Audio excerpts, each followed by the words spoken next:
Hello everyone, welcome back to another video.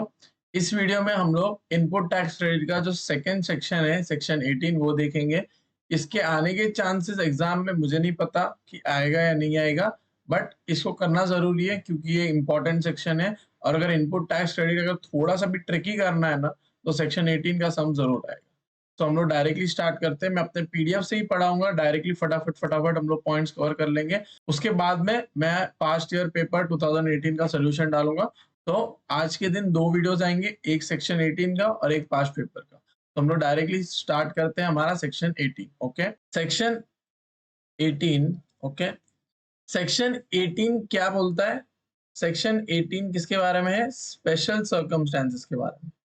अब वो special circumstances क्या है वो हम लोग देखेंगे, पर इसका सिर्फ एक ही मोटिव है। आप जब भी सेक्शन 18 का कोई भी सम करोगे या फिर उसकी थियरी भी पढ़ेंगे, तो आपको सिर्फ ये फाइंड आउट करना है कि इस स्पेशल सर्कमस्टेंसेस पे हमें आईटीसी मिलेगा या नहीं। ओके, और आपका सेकेंड मोटिव क्या है कि कितना मिलेगा। ओके, कितना हमें आईटीसी मिलेगा, समझ में आया? तो हम स्पेशल सर्कमस्टेंसेस में क्या फाइंड आउट करेंगे कि क्या ये सर्कमस्टेंसेस में हमें आईटीसी मिलेगा या नहीं, और अगर मिलेगा तो कितना मिलेगा। हर स्पेशल सर्कमस्टेंसेस में सिर्फ यही फाइंड आउट करना है कि कितना मिलेगा और मिलेगा या नहीं मिलेगा। बस इतना ही है पूरा सेक्शन 18 आपका स्पेशल सर्कमस्टेंसेस के। सेक्शन 18 आपका क्या बोलता है? Special circumstances. उसमें से पहला सर्कमस्टेंस देखो, कॉम्पनसेशन टू रेगुलर्स। तो हमारा फर्स्ट केस कौन सा है? Compensation to regular. Okay, regular scheme मतलब का, यहां पर आप जीएसटी पे करते हो। ओके, यहां पर आप जीएसटी नहीं पे करते हो। ओके, यहाँ पर आप डायरेक्टली 1% पे कर देते हो। ये अलग चीजें हैं, हम इसके अंदर डीप डाइव नहीं करेंगे, बट इतना समझ लो। रेगुलर मतलब यहाँ पर आप जीएसटी कलेक्ट भी करते हो, मतलब आईटीसी लेते हो। यहाँ पे आईटीसी लेने का कोई आपको क्या बोलते हैं रूल नहीं है, तो आप कॉम्पनसेशन स्कीम में आईटीसी नहीं ले सकते। रेगुलर स्कीम में आप आईटीसी ले सकते हो, इनपुट टैक्स का क्रेडिट ले सकते हो। ओके, तो हम लोग फर्स्ट सर्कमस्टेंस देख रहे हैं कि जहां पर हम कॉम्पनसेशन स्कीम वाले थे, मतलब हम आईटीसी नहीं लेते थे, और अभी हम लोग कन्वर्ट हो रहे रेगुलर स्कीम में। समझ में आ गया? तो अभी हम लोग जब कन्वर्ट हो रहे तो हमें आईटीसी किस पे मिलेगा, तो वो देखना है। ओके, तो देखो, a person can shift from compensation scheme to regular scheme at any time during the financial year. Okay, तो मतलब कभी भी वो फाइनेंशियल ईयर में कॉम्पनसेशन से रेगुलर स्कीम में आ सकता है। Okay, in such a case he can take ITC on stock of inputs and capital goods on the date immediately preceding the date of the shift. मतलब क्या हुआ कि वो आईटीसी ले सकता है। किस पे ले सकता है आईटीसी? एक तो इनपुट्स पे ले सकता है, और सेकेंड आईटीसी वो किस पे ले सकता है? कैपिटल गुड्स पे। ओके, और कौन से डेट तक वो आईटीसी ले सकता है? Immediately preceding the day of conversion.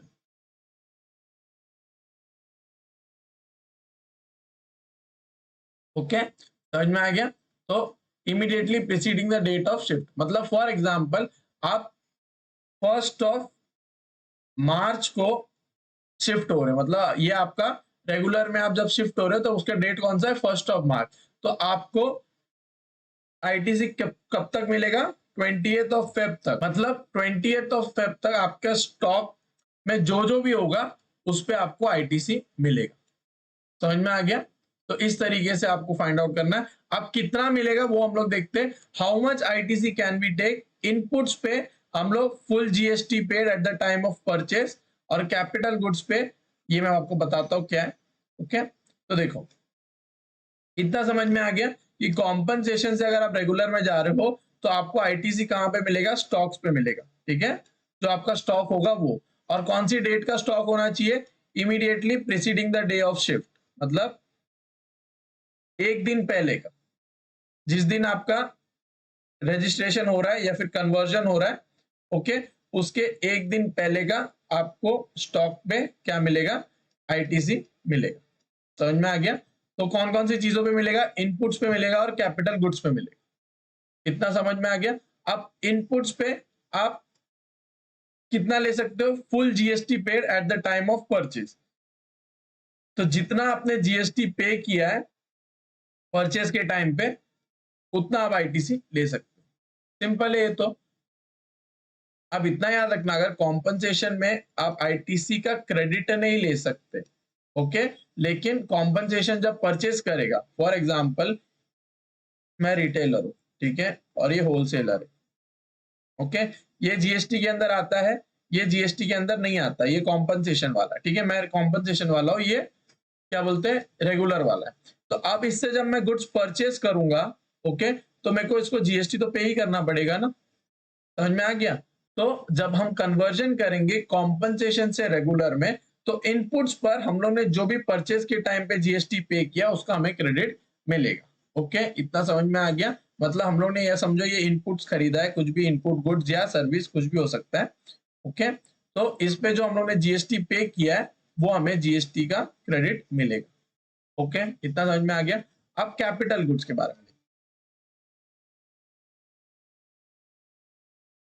Capital goods के बारे में क्या बोला है कि tax paid at the time of purchase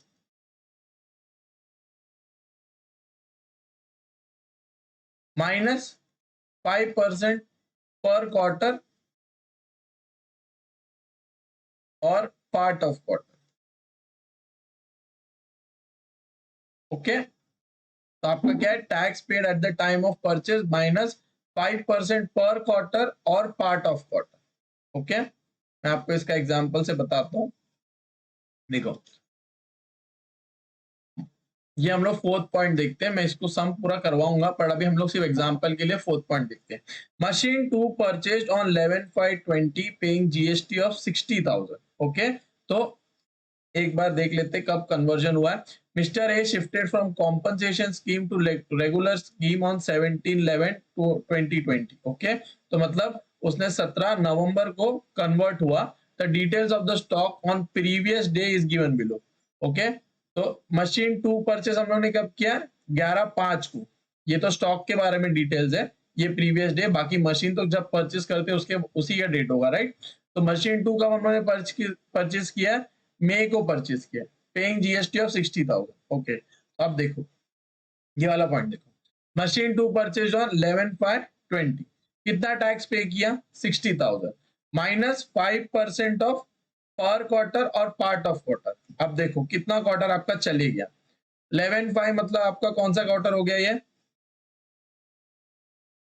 April to जून वाला क्वार्टर।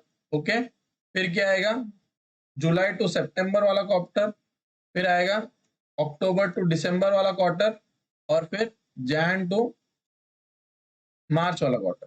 ओके, तो आपके 4 क्वार्टर होते हैं, April to June, July to September, October to December, Jan to March. Okay, तो अभी हम लोग को 5% पर क्वार्टर माइनस करना है। तो हमारा कितना क्वार्टर चले गया, कन्वर्जन कब किया हम लोग ने, नवंबर को, तो अप्रैल टू जून ये चले गया, जुलाई टू सितंबर ये चले गया, और पार्ट ऑफ क्वार्टर भी, तो मतलब हम लोग नवंबर के क्वार्टर में, तो इसको भी इंक्लूड करना है। तो हमारे कितने क्वार्टर खत्म हो गए, 3 क्वार्टर खत्म हो गए। ओके, तो इसका हमें 5% माइनस करना है। तो देखो 60,000 minus 5% of 3 quarter, 60,000 minus 5% of 3 quarters. Okay, तो 60,000 का जब आप माइनस 5% करोगे तो आपको आएगा 3,000। ओके, समझ में आ गया। और उसका 3 क्वार्टर जब आप माइनस करोगे तो आपको कितना टोटल आएगा, 9,000। तो आपको 60,000 में से 9,000 माइनस करना है। ओके, तो आप जब ये माइनस करोगे तो आपको कितने का आईटीसी मिल सकता है, 51,000 का आईटीसी मिल सकता है। ओके, तो यहाँ पर देखो 51,000 का आईटीसी आपको मिल रहा है। इतना समझ में आ गया। तो हम लोग वापिस से जाते हैं कि हमारे कैपिटल गुड्स पे क्या मिलेगा, tax paid at the time of purchase minus 5% per quarter और पार्ट ऑफ क्वार्टर, मतलब जितना क्वार्टर आपका खत्म हो गया उसका 5% लेना है। और इसके बाद में हम लोग आगे का पॉइंट्स देखते हैं। ITC can not be taken for any invoice older than 1 year, मतलब अगर आपकी इनवॉइस 1 साल से ऊपर है तो मतलब उस पे आपको आईटीसी नहीं मिलेगा। Okay, if the ITC taken, ये तो आपको कोई लेना देना नहीं है, ठीक है। तो अभी हम लोग एग्जाम्पल पे जाते हैं, तो अभी हम लोग एग्जाम्पल पे जाते हैं, वही एग्जाम्पल है तो पूरा करते हैं अभी। Mr. A shifted from compensation to regular on 17th November. The following details of stock on previous day is given below. Inputs purchased on 11/4/20 paying GST of 30,000, 4/6/19 paying GST of 50,000. Machine 1 purchased on 7/7/18 paying GST of 30,000 and machine 2 purchased 11/5/20 of paying GST 60,000. Okay, तो अब देखो 17/11 को उसने क्या बोलते conversion किया है, तो ये एक साल के अंदर इनवॉइस, एक साल के ऊपर नहीं हुआ है, राइट, इस पे हमें आईटीसी मिलेगा। ठीक है, नेक्स्ट देखो 4/6/19 और 17/11/20 क्या एक साल से ऊपर हो गया, राइट, तो इसका हमें आईटीसी नहीं मिलेगा। थर्ड, मशीन 1 परचेज ऑन 7/7/18 वो तो 2 साल हो गया, तो इसका भी हमें आईटीसी नहीं मिलेगा। और मशीन 4 परचेज ये हम लोग ने अभी सॉल्व किया, तो इसका मुझे आईटीसी मिलेगा। ओके, तो हमेशा यही याद रखना है कि आपको ये पूरे सम में यही दिखाना है कि मुझे आईटीसी मिलेगा या नहीं मिलेगा, और मिलेगा तो कितना मिलेगा। अब जितने में मिलेगा अभी हम लोग को देखना है कि कितना मिलेगा। तो फर्स्ट वाला हम लोग ने देखा inputs purchased on paying GST of 30,000। तो इनपुट्स का रूल क्या है कि जितना आपको जीएसटी मिला है, जीएसटी आपने पे किया, उतना आप आईटीसी ले सकते हो। ओके, ये आईटीसी टू बी टेकन का ये, तो 30,000 आप आईटीसी ले सकते हो। ये सेकंड का नहीं मिलेगा, थर्ड का भी नहीं मिलेगा, इसलिए यहाँ पे डैश है, यहाँ पे भी डैश है। ओके, और मशीन 4 का मैंने आपको बता ही दिया, मशीन 2 का 4th पॉइंट, तो उसमें हम लोग ने ये सॉल्यूशन किया 51,000। तो टोटल मुझे आईटीसी कितना मिलेगा, 81,000 रुपीज का मुझे आईटीसी मिलेगा। अभी हम लोग सेकंड पे जाएंगे, जहां पर हम लोग देखेंगे उल्टा। ओके, उल्टा क्या है, रेगुलर टू कॉम्पनसेशन स्कीम, मतलब आप जीएसटी कलेक्ट करते थे, पे करते थे, लेकिन अब आप कॉम्पनसेशन स्कीम में आ गए हो, जहां पे सिर्फ एक 1% जीएसटी पे करना होता है। ओके, 1% टैक्स पे करना होता है। तो a person can shift from regular to compensation on 1st April of a financial year। मतलब इसका रूल क्या है कि आप 1st अप्रैल को ही कन्वर्जन कर सकते हो, अदरवाइज आप कन्वर्जन नहीं कर सकते। Okay, in such a case he has to reverse ITC. अब देखो रेगुलर में आप क्या बोलते हैं, परचेज के टाइम पे टैक्स कलेक्ट करते हो, ओके, और सेल के टाइम पे आप टैक्स पे करते हो। कॉम्पनसेशन में ऐसा कुछ रूल है ही नहीं। ओके, कॉम्पनसेशन में आप परचेज के टाइम पे आईटीसी क्लेम नहीं कर सकते। ओके, इसमें आप आईटीसी क्लेम नहीं कर सकते, इसलिए आपको रिवर्स करना है। आपके जो भी स्टॉक में होगा इनपुट्स और कैपिटल गुड में, तो आपको वो रिवर्स करना है। तो how much ITC to be reverse, inputs में तो सेम है, जितना आपने आईटीसी लिया है उतना आपको माइनस करना पड़ेगा। और कैपिटल गुड्स में क्या है, proportionate to remaining life of the capital goods in months. Total life capital goods की हमेशा याद रखना 60 मंथ है। ओके, हमेशा याद रखना, अगर हम लोग जब भी रिवर्स करेंगे कैपिटल गुड्स के बारे में आईटीसी, तो इतना याद रखना 60 महीने से आपको रिवर्स करना है, ये उसकी टोटल लाइफ है। ठीक है, और जितनी लाइफ उसकी होगी उस रेशियो में आपको डिवाइड करना है। तो रिवर्सल क्या है, आईटीसी जितना आपने टेक मतलब लिया है into remaining life divide by total life, और stock details will be submitted. अभी हम लोग एग्जांपल पे आ जाते हैं। ओके, तो अभी तक हम लोग ने क्या समझा कि रेगुलर से कॉम्पनसेशन में जाएंगे। ओके, तो हमें किस किस चीज का रिवर्सल करना पड़ेगा। Okay, reversal of ITC. Okay, तो किस किस चीजों का करना पड़ेगा, एक तो इनपुट से, एक तो कैपिटल गुड से।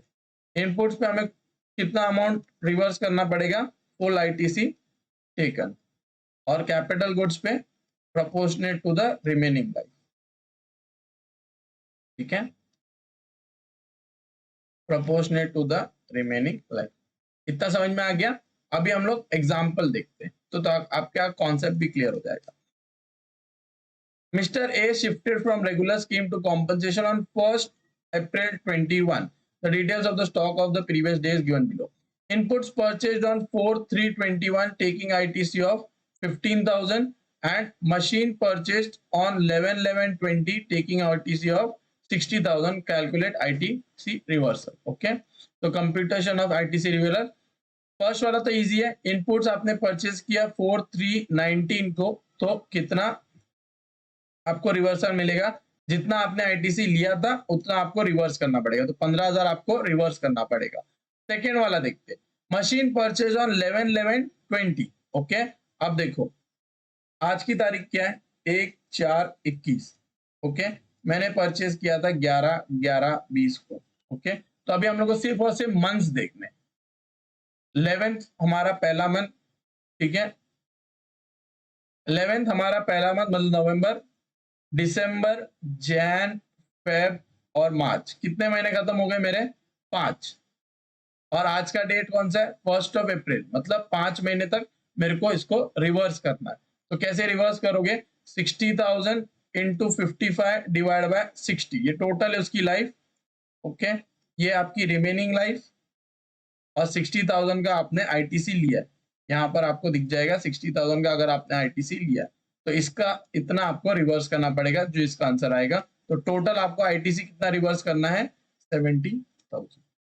जब आप रेगुलर से कॉम्पनसेशन में जाओगे तो आपको आईटीसी का रिवर्सल करना है, जितना आपने आईटीसी का क्लेम किया था उसको आपको रिवर्स करना है। तो इनपुट्स में आपको तो पूरा आईटीसी रिवर्स करना है, और जब आप कैपिटल गुड्स में आओगे तो proportionate to the remaining life.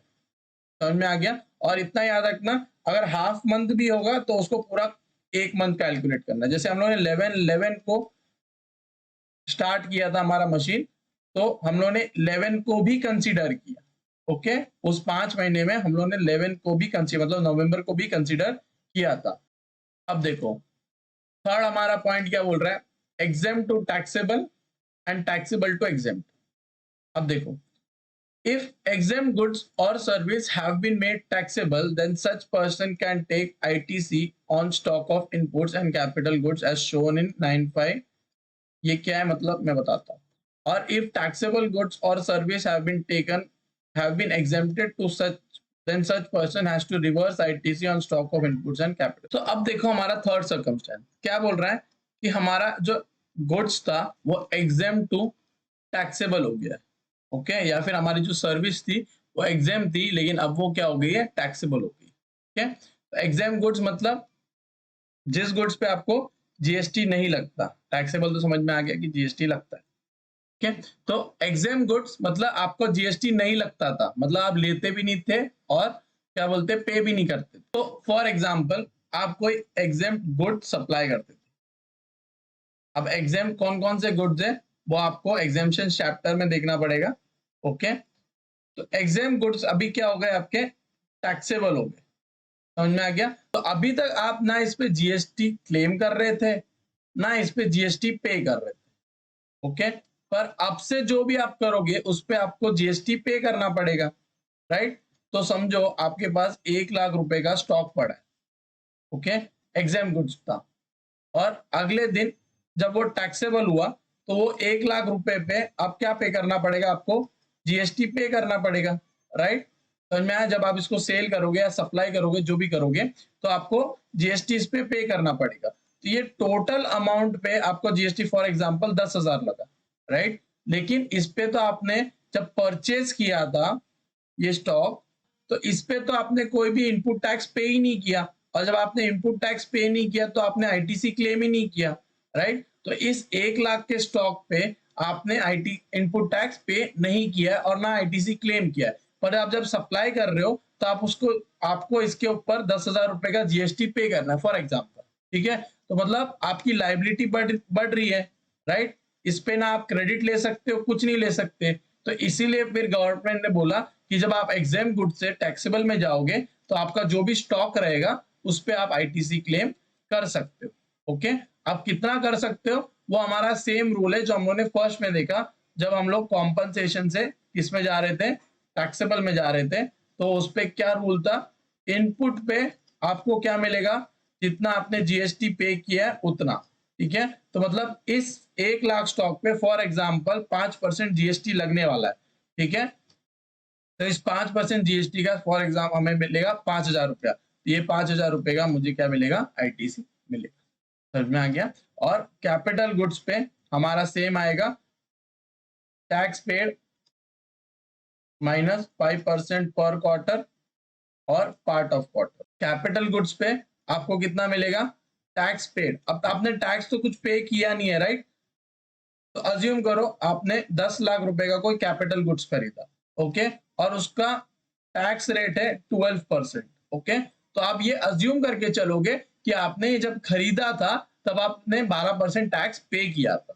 Okay, तो 12% कितना होगा? 1,20,000 माइनस 5% पर क्वार्टर और पार्ट ऑफ। जो भी हम लोगों ने एग्जाम्पल देखा सेम आपको उसकी उसी हिसाब से सॉल्व करना, ठीक है। तो जब आप एग्जाम से इसमें जा रहे हो टैक्सेबल में, तो इनपुट पे आपको क्या मिलेगा, जितना आपने टैक्स पे किया है उतना, ठीक है। और कैपिटल गुड्स पे आपको कितना मिलेगा, ये same tax paid -5% per quarter और पार्ट ऑफ क्वार्टर। फोर्थ क्या है, taxable to exempt, taxable to exempt पे जा रहे हो, ओके। तो फॉर एग्जांपल आपका कोई भी गुड्स टैक्सेबल था, वो अभी क्या बन गया है, एग्जेम्प्ट बन गया, ओके। तो अभी इतना इसके ऊपर टैक्स लगेगा, कुछ नहीं लगेगा। तो जितना भी आपका स्टॉक है immediately preceding the date of shift, उसका आपको क्या बोलते हैं, उस स्टॉक पे आपको आईटीसी क्या करना है, रिवर्स करना है, ओके। क्यों, क्योंकि अपनी टैक्सेबल से क्या हो गया, एग्जेम्प्ट हो गया। तो अभी आपको इस पे टैक्स कलेक्ट भी नहीं करना और पे भी नहीं करना है, राइट। तो जितना आपने आईटीसी लिया है स्टॉक पे, उसको आपको कैंसिल करना पड़ेगा। तो कैसे कैंसिल करोगे आप इसको, सेम हमारा जो सेकेंड पॉइंट था, कौन सा वाला, रेगुलर टू कॉम्पनसेशन, उसमें क्या था, इनपुट पे आपको जितना आपने आईटीसी क्लेम किया है उतना रिवर्स करना है, और कैपिटल गुड्स पे आपको कितना क्लेम करना है, जितना आपने आईटीसी क्लेम किया minus proportionate life of capital goods, right. और टोटल मंथ्स कितने इसके, 60 मंथ, ओके। तो टैक्सेबल टू एग्जेम्प्ट का आपका जो सेकेंड पॉइंट था वही रूल आएगा कि इतना आपको रिवर्सल करना है और क्या करना है। और थर्ड पॉइंट में आपको कौन सा पॉइंट याद रखना है, फर्स्ट पॉइंट, ओके। समझ में आ गया। तो इस तरीके से हमारा क्या होता है, ये फोर्थ पॉइंट खत्म होता है। अब हमारा जो लास्ट पॉइंट है, हम लोगों ने क्या लिया, फ्रेश जीएसटी रजिस्ट्रेशन लिया, ओके। अब देखो फ्रेश जीएसटी रजिस्ट्रेशन के भी दो कंडीशन है, ओके। एक है कि आप वॉलेंटरी रजिस्टर कर रहे हो, अपने आप को खुद ही बोल रहे हो कि मेरे को दो जीएसटी का रजिस्ट्रेशन, मैं जीएसटी में टैक्स पे करूंगा। एक है कि जो लायबल हो जाता है रजिस्ट्रेशन के लिए, ओके, मतलब उसकी रजिस्ट्रेशन लिमिट की क्रॉस हो जाती है, ओके, तो उसको भी रजिस्टर करना पड़ेगा, राइट। तो person liable to take register has to apply within 30 days from the date he is liable to register, मतलब 30 दिन, जिस फॉर एग्जांपल अगर वो 1 मार्च को लायबल हो गया तो उसको 31 मार्च या फिर 1 अप्रैल, जो भी 30th डे होगा, तब तक उसको क्या बोलते हैं, रजिस्ट्रेशन कर लेना है, ओके। तो अब देखो इसका रूल क्या है, ये हम लोग यहाँ पे कंटिन्यू कर रहे हैं, ओके। तो person liable to take registration has to apply within 30 days। अब उसने अप्लाई कर दिया या तो नहीं किया, अप्लाइड विद इन 30 days और नॉट अप्लाइड विद इन 30। अब अप्लाई कर दिया या नहीं कर दिया, ठीक है। अगर अप्लाई कर दिया तो उसका इफेक्टिव डेट ऑफ रजिस्ट्रेशन क्या होगा, when such person was liable to register, और does not apply within 30 days, तो जिस दिन उसको ग्रांट होगा रजिस्ट्रेशन, वो वाला उसका डेट क्या माना जाएगा, इफेक्टिव डेट ऑफ रजिस्ट्रेशन। तो इसका फायदा क्या हुआ, फॉर एग्जांपल आपको 1 मार्च को आप क्या हुआ, लायबल हुआ रजिस्टर करने, राइट। तो अगर आपने 30 दिन के अंदर अप्लाई कर दिया तो यही आपका इफेक्टिव डेट हो जाएगा, मतलब इसके पहले एक दिन कितना होगा, 20th Feb, इस पे आपको क्या मिल सकता है, आईटीसी क्लेम करने को मिल सकता है, ओके। समझ में आ गया। लेकिन अगर आप 30 दिन के बाद अप्लाई करते हो तो आपका कौन सा इफेक्टिव डेट है, ग्रांट। फॉर एग्जांपल आपको 30th अप्रैल को ग्रांट मिला, तो इसके पहले वाले दिन पे आपको स्टॉक, इसके पहले दिन पे जो आपका स्टॉक होगा उस पे आपको आईटीसी क्लेम करने को मिलेगा। तो इसमें फायदा क्या है, जो आपका ये स्टॉक रहेगा 20th फरवरी को और 29th अप्रैल को, मतलब कितना, 2 महीने का गैप हो गया, राइट। तो मतलब जितना भी आपने सेल किया है 2 महीने में, अगर आपने 30 दिन के अंदर अप्लाई नहीं किया तो ये 2 महीने में जितना भी आपने सेल किया उस पर आपको आईटीसी क्लेम करने को नहीं मिलेगा। तो इसीलिए ये वाला फायदेमंद है, क्योंकि जो 28 तारीख को ही आपको क्या मिल जाएगा, जितना भी आपका स्टॉक है उस पर आपको आईटीसी क्लेम करने को मिल जाएगा। लेकिन अगर आप 30 दिन के अंदर अप्लाई नहीं करते हो तो आपका जिस दिन ग्रांट होगा, मतलब जिस दिन गवर्नमेंट आपको देगी, उस दिन के एक दिन के पहले का स्टॉक आपको क्या बोलते हैं, उस पर आपको आईटीसी मिलेगा, ओके। और अब हम लोग सेकंड पे आ जाते हैं, अगर आपने वॉलेंटरी रजिस्टर किया तो आपको ग्रांट, जिस दिन ग्रांट मिलेगा उस दिन के एक दिन पहले का आपको क्या मिलेगा, आईटीसी मिलेगा, ओके। तो इतना तो समझ में आ गया, देख लिया 4 पॉइंट। अभी हम लोग लास्ट पॉइंट पे जाते हैं, ये अलग पॉइंट है, ओके। ये कौन सा सर्कमस्टेंसेस, इसमें हम लोग कुछ कन्वर्जन रजिस्ट्रेशन नहीं कर रहे, पर हम लोग कैपिटल गुड को डिस्पोज कर रहे हैं। Treatment in case of sale और disposal of capital goods, GST payable in case of sale और इज एज फॉलो। मतलब आपने कैपिटल गुड्स है, ओके, उसको आपने सेल किया, तो उस पे कितना जीएसटी हमें पे करना है, वो डिटर्मिनेशन यहाँ पे करना है। ओके, यहाँ पर आईटीसी का कुछ क्लेम में कुछ नहीं है, ठीक है। आपको ये फाइंड आउट करना है कि जीएसटी आप कितना पे करोगे जब आप सेल करोगे अपने कैपिटल गुड्स को। ओके, तो tax on the transaction value और tax paid at the time of purchase minus 5% whichever is higher. Okay, तो मतलब इधर तक हम लोग ने देखा कि आईटीसी मिलेगा या नहीं मिलेगा, ठीक है। अब हम लोग देख रहे हैं, हमारा लास्ट पॉइंट है, अगर हम लोग ने कैपिटल गुड्स को सेल किया, ओके, तो कितना जीएसटी पे करना है वो हम लोग देख रहे हैं। ओके, तो उसका कंडीशन क्या था, first tax on the transaction value, मतलब आपने जितना सेल किया है उस पर जितना जीएसटी लगता है वो, या और tax paid at the time of purchase minus 5% per quarter और पार्ट ऑफ क्वार्टर। ओके, समझ में आ गया। तो tax on the transaction value और tax paid at the time of purchase 5% per quarter और part of quarter whichever is higher. तो इन दोनों में से जो भी आपका अमाउंट हायर होगा वो अमाउंट आपको क्या पे करना है, एज जीएसटी पे करना है। ओके, एक एग्जांपल है वो देख लेते हैं। Mister A purchase machine on 11/10/2019, मतलब अक्टूबर को परचेज किया। ओके, तो हमारा कौन सा क्वार्टर है, थर्ड क्वार्टर है। Okay, of 10 lakh at 18% GST, the he sells this machine on 13/5, मई को उसने सेल किया। ओके, तो ये हमारा फर्स्ट क्वार्टर हो गया अगले साल का, for 4 lakh. Calculate GST payable on the sale of machine. तो अब देखो, पहले तो आपको टैक्स ऑन ट्रांजैक्शन वैल्यू क्या है, 4 लाख पे 18% आपका लगेगा 72,000, ये तो इजी है। अब ये वाले कंडीशन पे आ जाते हैं, tax paid minus 5% per quarter. तो आपने टैक्स कितना पे किया, 1,80,000। 10 लाख का अगर आप 18% निकालोगे तो आपको कितना पे आएगा, 1,80,000 माइनस 5% पर क्वार्टर और पार्ट ऑफ क्वार्टर। अब देखो कितने क्वार्टर चलेगा, 19-20 चल रहा है आपका। ओके, 19-20 के थर्ड क्वार्टर में आपने मशीनरी परचेज की, तो थर्ड क्वार्टर आपका पहला क्वार्टर हो गया और फोर्थ क्वार्टर आपका दूसरा क्वार्टर हो गया, तो 19-20 खत्म। अभी हम लोग जाएंगे 20-21 को। ओके, और हम लोगों ने सेल कब किया है, 21-22 को। ओके, 21-22 को हम लोगों ने सेल किया, तो अगले साल का पूरा 4 क्वार्टर आ जाएगा, राइट। 20-21 का पूरा 4, तो 1, ये 2 और 4, 6 क्वार्टर हो गए।